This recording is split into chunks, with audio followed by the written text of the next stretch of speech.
The morning of June 15, 2025 began like any other in the bustling port city of Haifa, with the sun rising over the Mediterranean. But the calm was shattered without warning. Suddenly, the air was torn apart by the piercing shriek of air raid sirens, a sound that sends a familiar chill through every Israeli. Before most could even process the alert, the sky itself seemed to explode. A barrage of ballistic missiles, dark streaks against the blue, began their terrifying descent upon the northern Israeli city. This was not a distant threat or a warning. It was a direct and violent assault aimed at the heart of one of the nation's most critical industrial and cultural centers. The initial moments were a chaotic blur of sound and light. The ground shook violently as the first projectiles found their targets.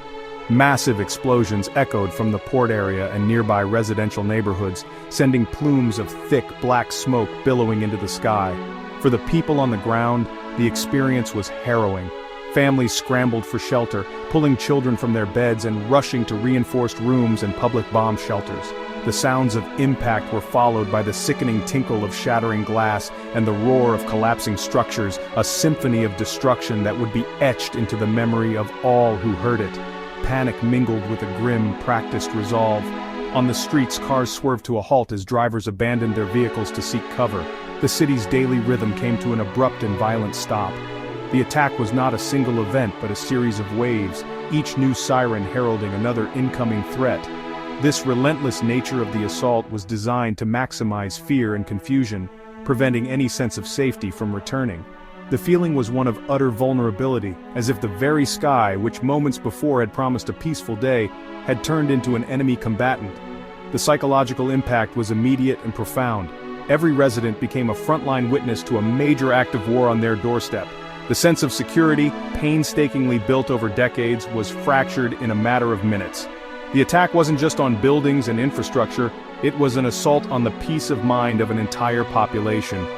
In those terrifying moments, the people of Haifa were united by a shared experience of shock and survival, wondering if the next missile would hit their home, their street, or their shelter, and when the terrifying onslaught would finally end.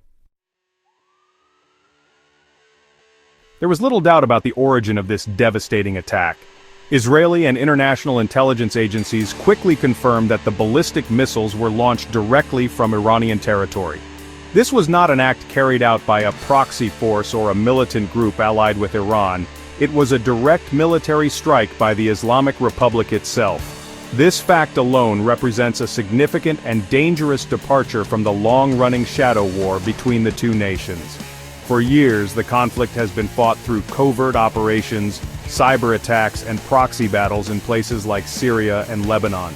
This missile barrage marked a bold and overt escalation. The motivation behind such a direct assault is rooted in a long and bitter history of animosity, which has seen tensions spike dramatically since mid-2023. Iran has repeatedly accused Israel of media group, photo of Iranian nuclear scientist with blurred face, security forces at crime scene in Iran, news headline about assassination at its stock at it distribute _equally, targeted assassinations of its nuclear scientists, targeted assassinations of its military commanders, sabotage against its strategic facilities. From Tehran's perspective, this attack was likely framed as a necessary retaliation, a powerful message that its patience had run out. By launching a direct strike on a major Israeli city, Iran signaled a fundamental shift in its strategic calculus, demonstrating its willingness to risk a full-scale war to enforce its red lines. This event is not just another headline in a long conflict, it is a potential turning point. The use of long-range ballistic missiles to strike deep inside Israeli territory is a capability Iran has been developing for years, but its actual use against Israel proper changes the entire dynamic of the Middle East. It shatters the previous unwritten rules of engagement, where direct state-on-state attacks were largely avoided.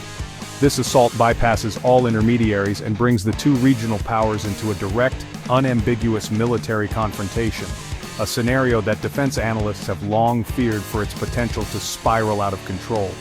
By choosing Haifa, a city with a major port, critical infrastructure, and a diverse population, Iran sent a clear message.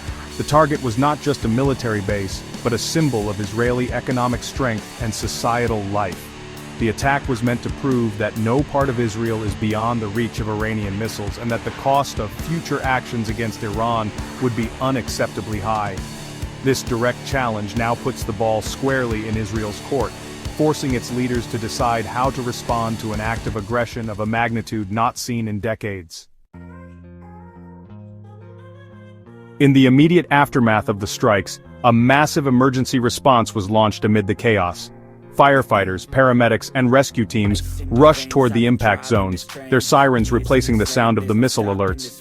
They were met with scenes of devastation, buildings reduced to rubble, cars ablaze, and fires raging through industrial facilities near the port.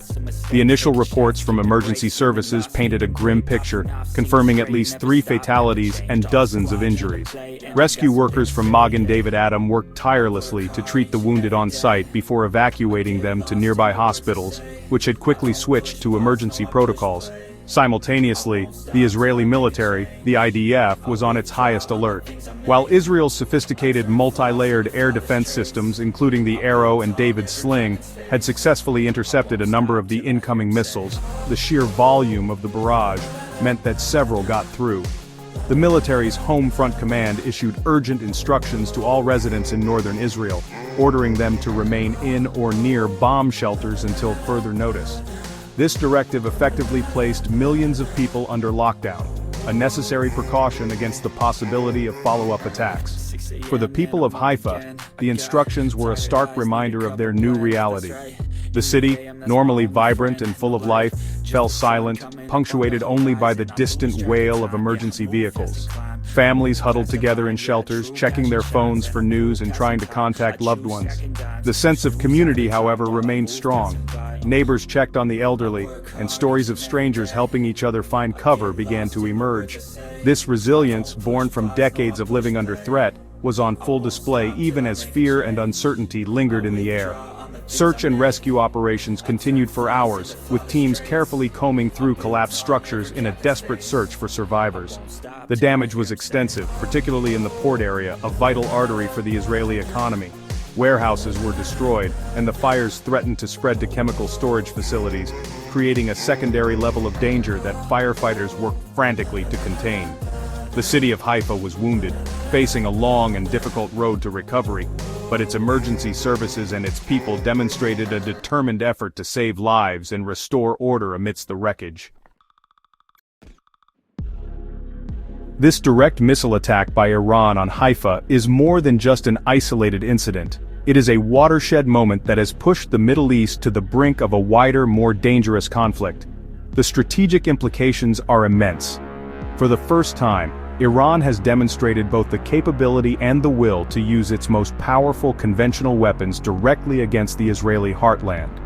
This act of aggression fundamentally alters the security landscape, forcing Israel and its allies to reassess their defensive posture and strategies for deterrence. The shadow war is over, a direct confrontation has begun. The immediate question facing Israeli leadership is how to respond.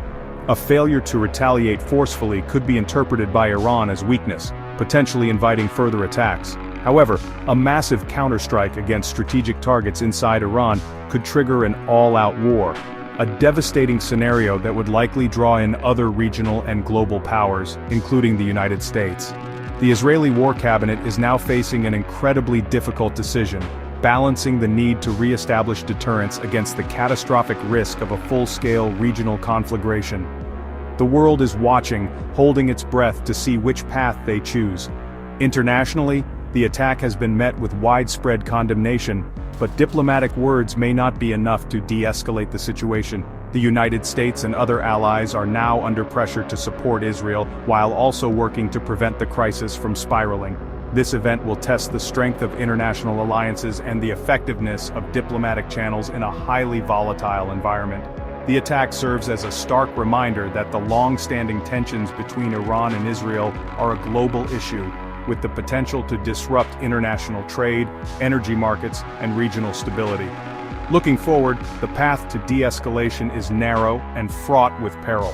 The attack on Haifa on June 15, 2025, will be remembered as the day the unwritten rules of conflict in the Middle East were broken. It has created a new, more dangerous paradigm, where the threat of direct state-on-state warfare is no longer a theoretical possibility, but a present reality. The future of the region now depends on the choices made in the coming days and weeks. Whether this event becomes the prelude to a devastating war or a grim wake-up call that pulls both sides back from the brink remains terrifyingly uncertain.